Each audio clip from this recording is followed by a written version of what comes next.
Or it's like, because the Snyder Cut, it was like the studio meddling with it, so you never got to see the actual movie. But like, what's the Lucas cut? Which of these movies? I feel like every movie would be really funny if you added. Well, okay, the original trilogy would be good if you added like an extra 2 hours of just shit, just like good Star Wars shit in it. I thought you meant like make the battles longer. Oh, make the establishing stuff like add more flora, fauna. I don't give a shit. Well, they kind of did that with the special editions, and everyone was like, "Fuck you."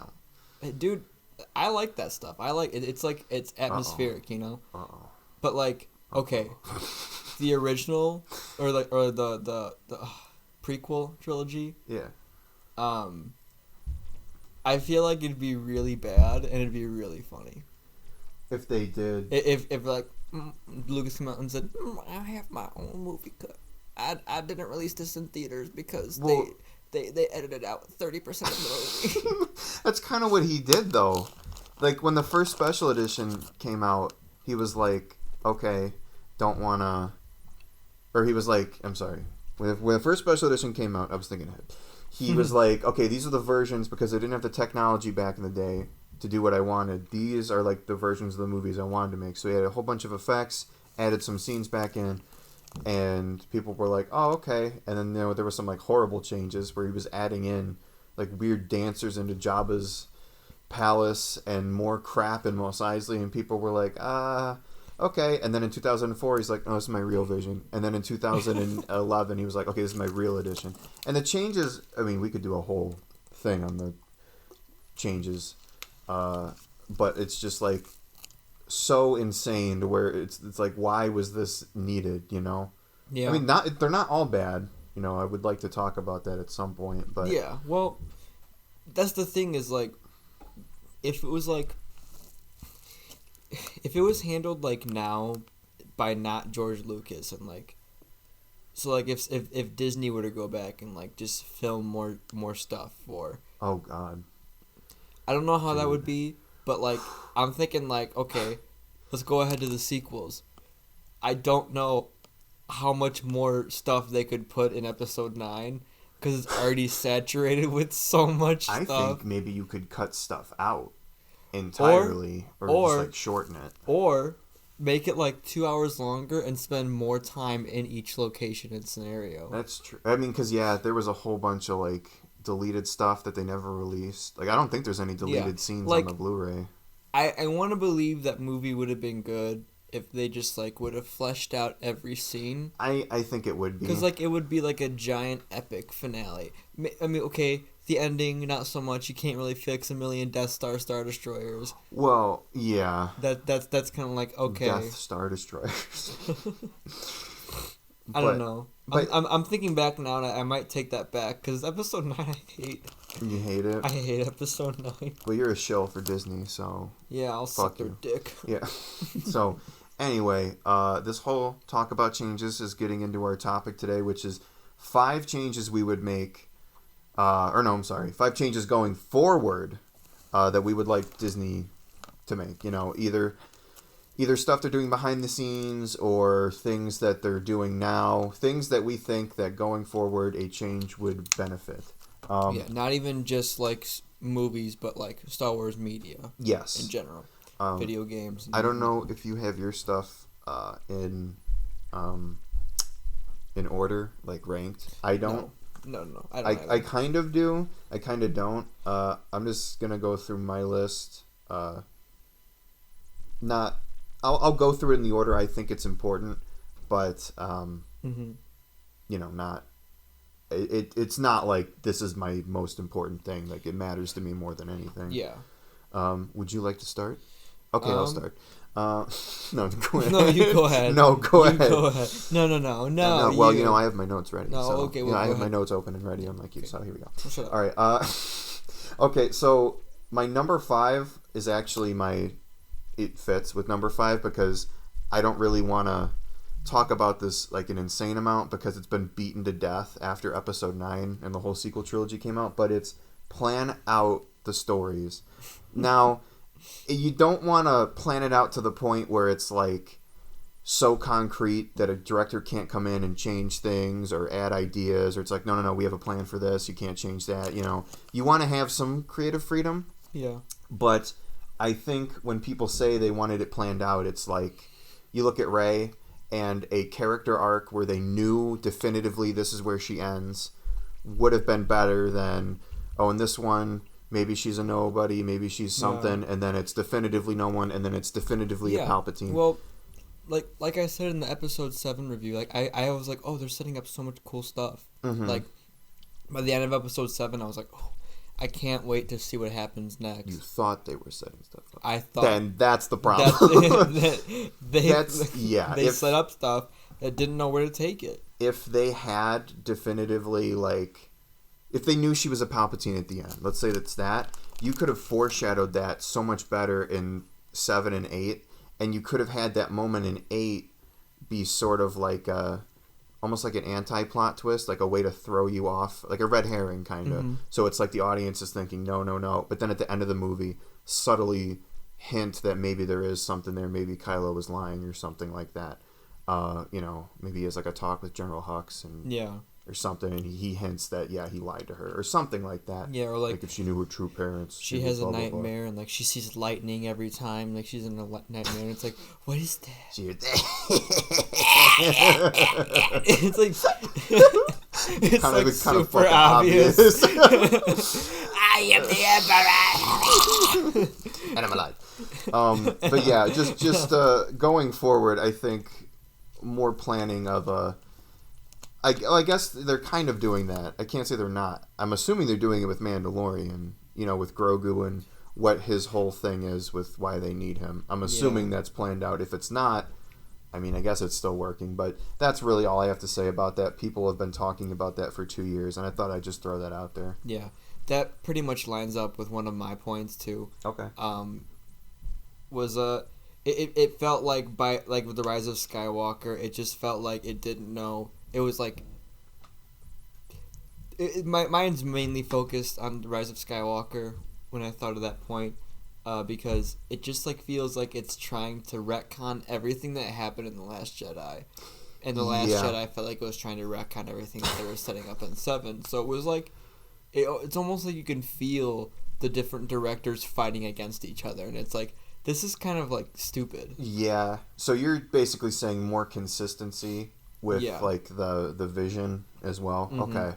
Yeah. Because like I get it's a big company, but I feel like if they would have just followed through with the storylines they set up in episode 7 and played it safe, people would go, okay, they didn't mess it up, Right, yeah. And then have your spin-offs be the weird stuff. I can agree, yeah. So we have Mandalorian, which is really good. I think, and it was a really good idea. Yeah. You don't know good storytelling, so how good can it be, Max? I know good storytelling. Okay? I know good storytelling. And when I see episode 9, it hurts. Oh wow. That one's great, though, so... No, yeah. All right. I feel like they're almost setting up too much stuff. Oh? That's an interesting point. I hadn't thought about that. Yes.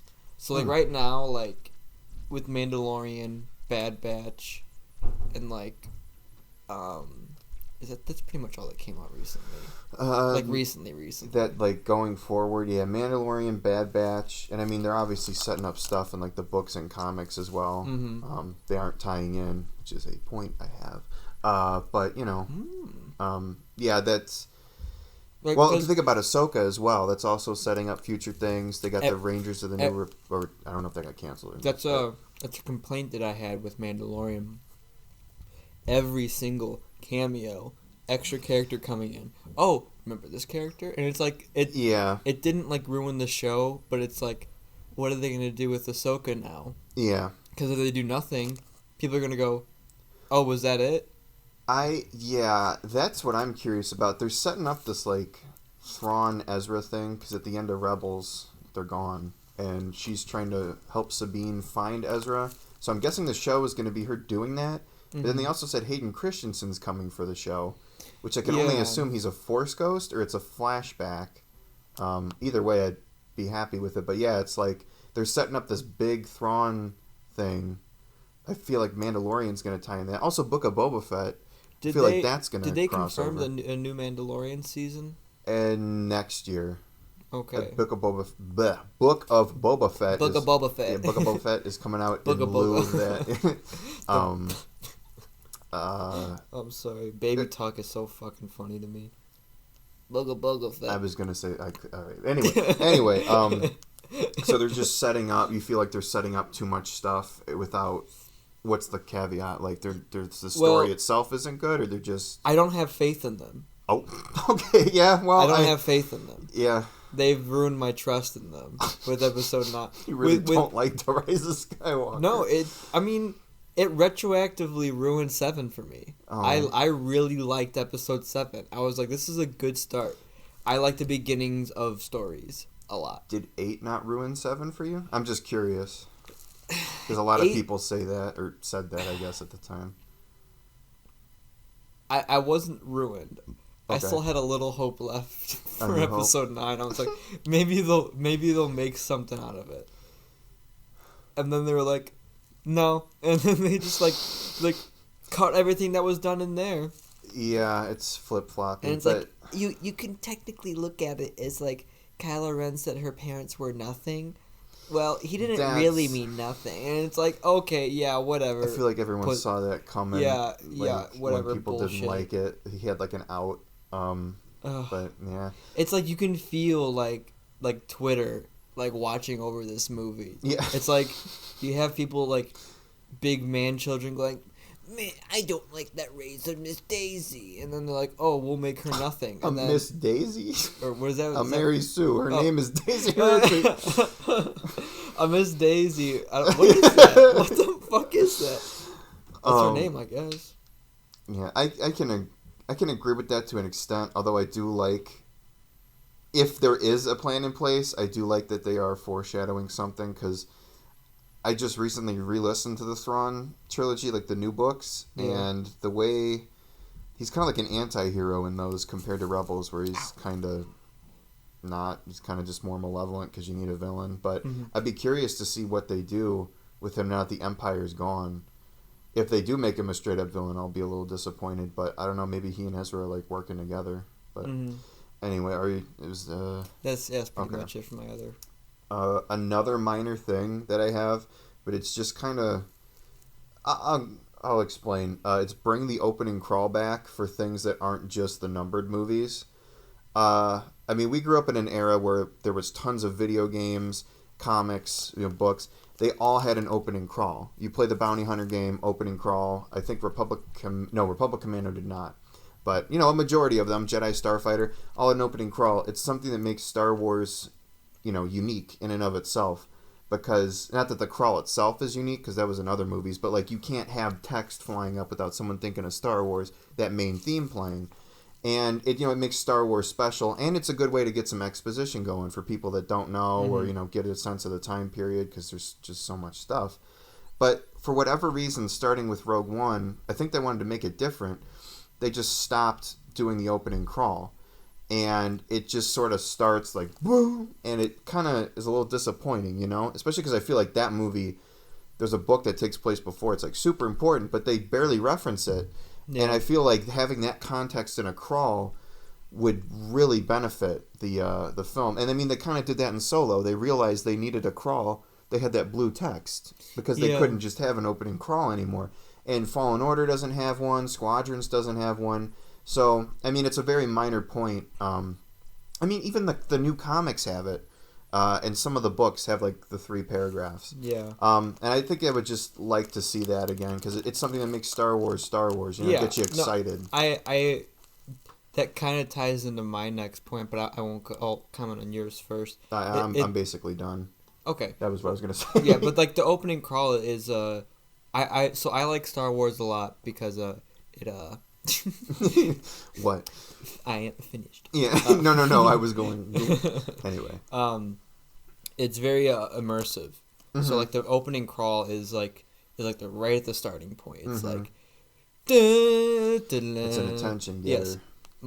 That's one of my favorite. That's my next point is like start straying away from the traditional Star Wars music Oh, and the same theme, because like I feel like episode like in the sequel trilogy and like from the series coming out recently, I know they can't like recruit John Williams to do like a whole new score for everything, yeah. but everything just sounds like it's derivative highly from all the music that came in the prequels and the sequels. But while like if you compare the prequel trilogy to the original trilogy, those sound completely different. Mm-hmm. You know.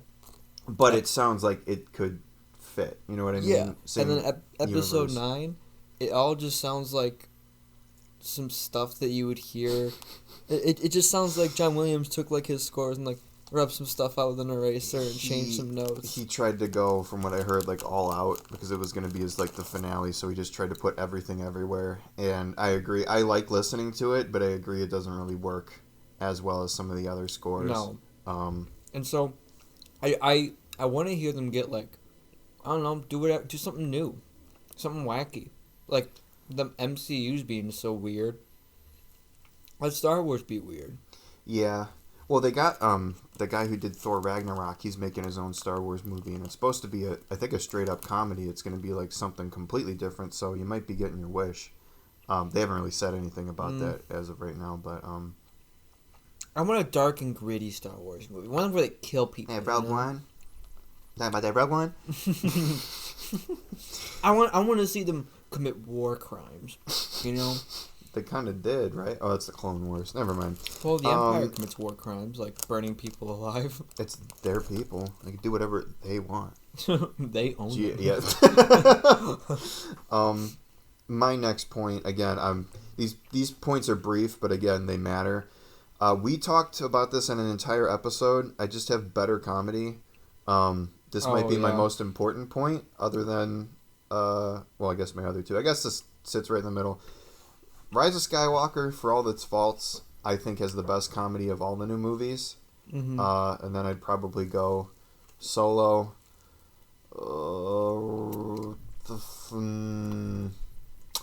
Probably Rogue One. Although the comedy in Rogue One feels so out of place, especially K2SO. I know everyone loves him, but I can't.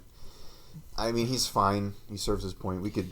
Whenever we do Rogue One, we'll talk about that. But just better comedy. And if you want more of what we're gonna say, or of what we have previously said, we did an entire episode of when it works in Star Wars and when it doesn't. But yeah, just to make it brief, less comedy like The Last Jedi, and I guess more comedy like.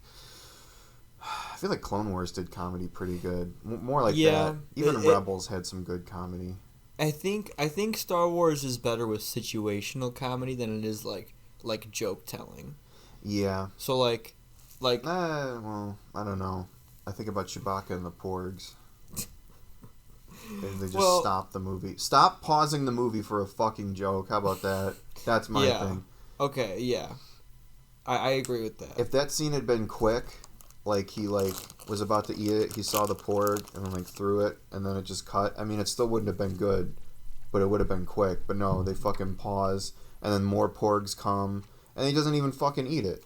It's like you had to kill one of them, so why the fuck are you fine with it? Well, anyway. You're wasting food. Yeah. You fucking shag carpet. What is your next point? Unless you wanted to continue on that. No, I'm good. Good. Just stop talking. Good. So my next point is use some of the extended material. Ooh. Going forward, I don't know, the Knights of the Old Republic stuff. You talk about like Legends or canon? Canon, because they made a lot of stuff not canon when Disney bought them, right? Yeah. I mean everything that wasn't the Clone Wars show not canon. Yeah. Use that shit. There's a lot of really good stories, you know? Like, Dark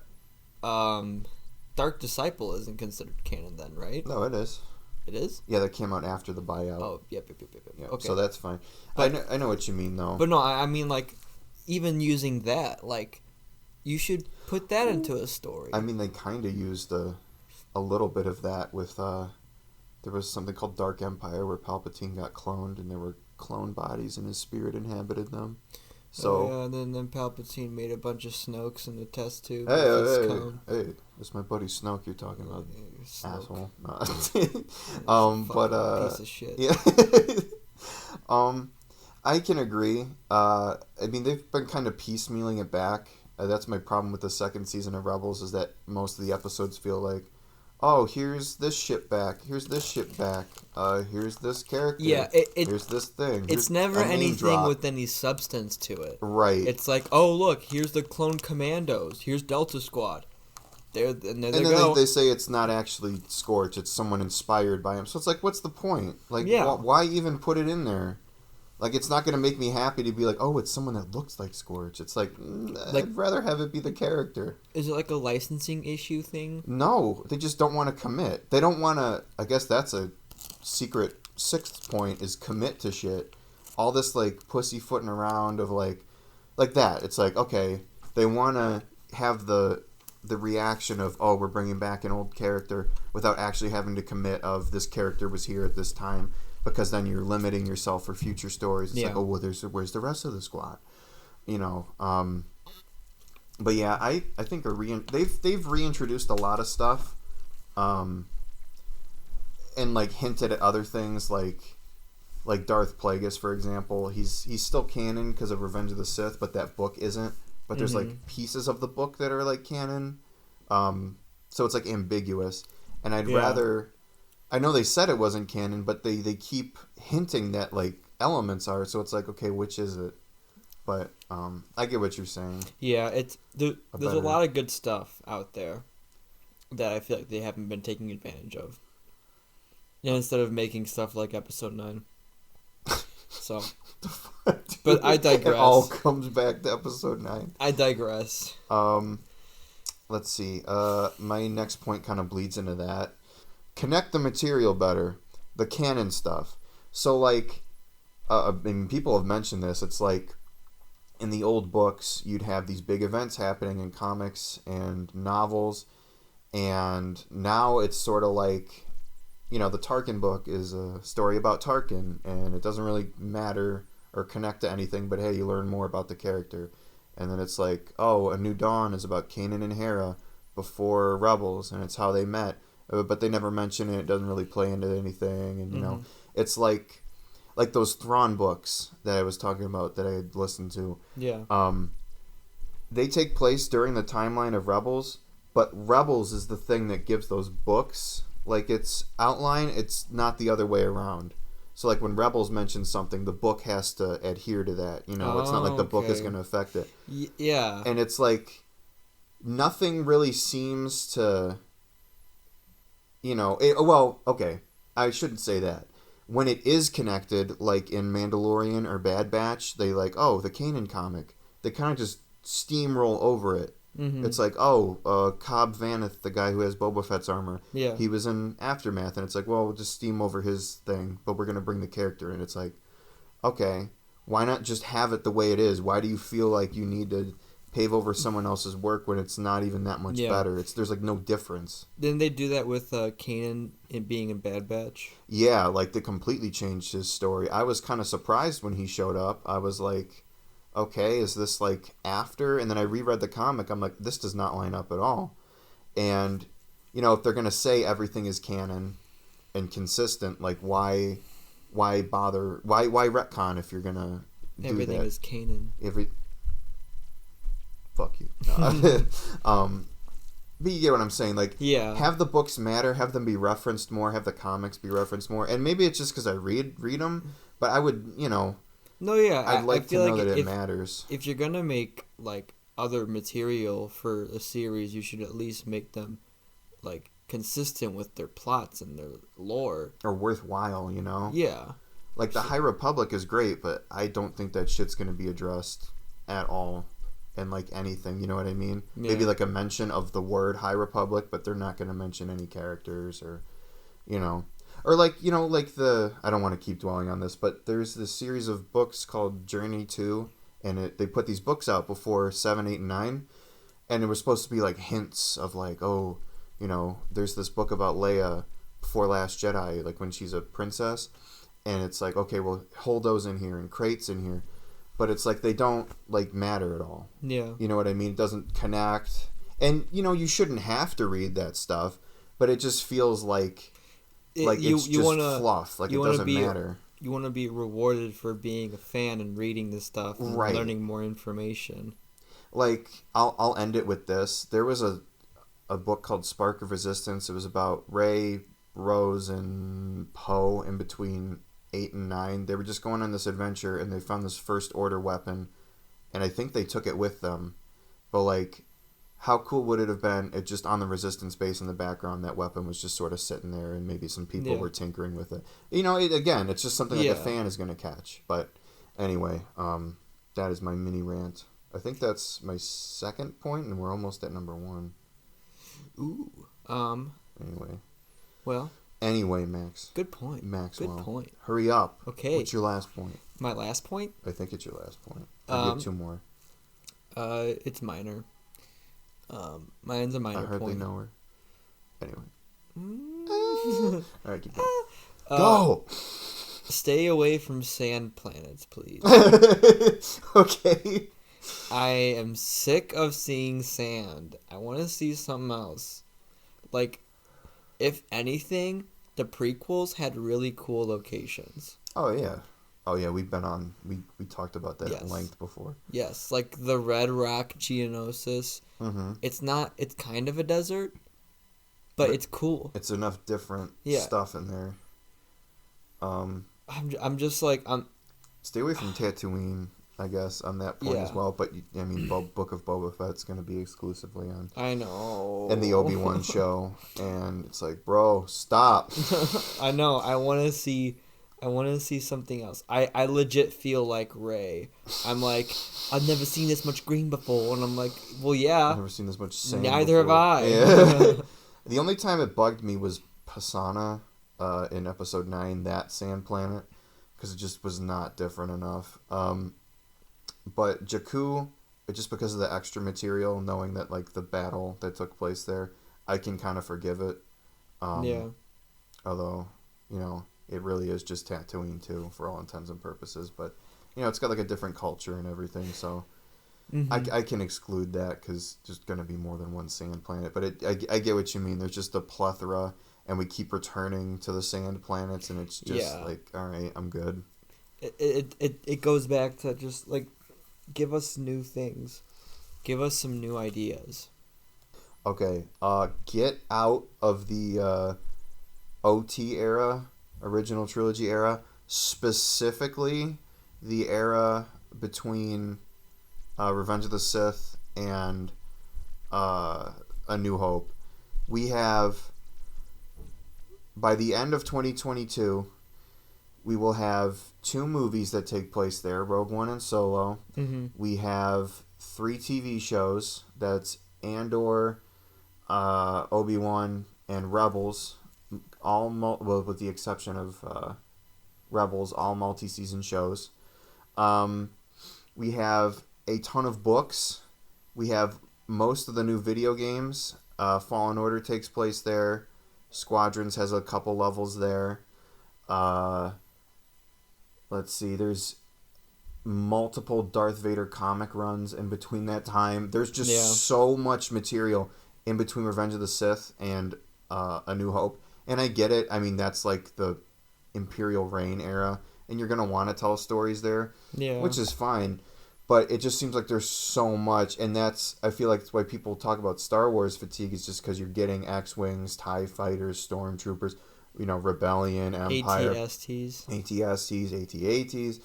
It's just so much of the same stuff, and it just, like, it's, there's a 19... I can see that, because, like, even in the sequel trilogy, everything is just the original trilogy, but a little bit different. Yes, it sort of bleeds over as well. Yeah, it's like they're flying TIE fighters. They have stormtroopers. They have Star Destroyers. They just look a little bit different. X-wings, the X-wings are the same, except the wings are a little different. Yeah, it's like, at least the prequels did something different. Yeah, even if you don't like them, you can't deny that they are very different in terms of design and everything. Yeah.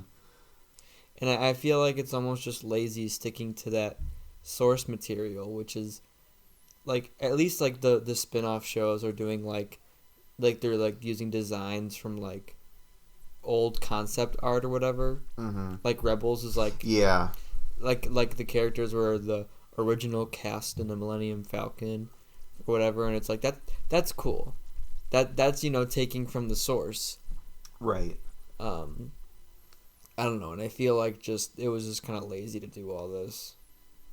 Yeah, I just, it's a 19-year gap, so there are a lot of opportunities for stories, but it's just, getting so much of that, I'm just like, I'm kind of burnt out, um, which is why, going forward, I would like them to kind of do what they're doing now. They have a lot of shows in between 6 and 7, which is an era I'm actually very much interested in because it's very unexplored at the moment. Everything Yeah. is usually right after 6. It's where Mandalorian, Mm-hmm. Ahsoka, a couple of book trilogies and stuff take place, and then it's like right before Force Awakens. There's like a few things in between, but it's really there's that huge gap that they haven't explored, and it just seems like everything because I feel like you said like they're able to use Yeah. iconic Star Wars stuff. Let's make a Kenobi show so we can have stormtroopers and Obi-Wan Kenobi and Tatooine, and Mm-hmm. let's do Andor because we can show the rebellion, and I don't know, just going forward, stay out of there. And again, they're doing High Republic. That's 200 years before the movies start, which is cool. And I would even like stuff after Rise of Skywalker. Yeah. Um, Get if you're gonna give us these movies that didn't do great and people don't like, at least give us spin-off stuff to try and explain it. Do what Clone Wars did for Attack of the Clones, yeah. Do what Clone Wars did for just the prequel trilogy in general. Yeah, well, I mean, I feel like they missed their opportunity with Resistance whenever we talk about that. But, yeah, it's not bad, but it's just like, it's called Resistance, but it's not even about the Resistance, really. Yeah. And I feel like if they had made a show, Clone Wars-esque, a little bit more into the politics of everything, it would have been better. It's not horrible, but it's definitely nothing I'm, like, excited to rewatch. Just like dull. Yeah, but I think that's everything that we have for the moment. This is to date this video. Kathleen Kennedy just got reelected as president Today. of Disney. No, Disney. Lucasfilm. Oh my God, she got what's his Bob Chapek's job? Bob Paycheck. Ooh, I'm sure no one's made that fucking joke before. But yeah, I think that'll do it for us right now. I don't want you to listen to this anymore. Bye.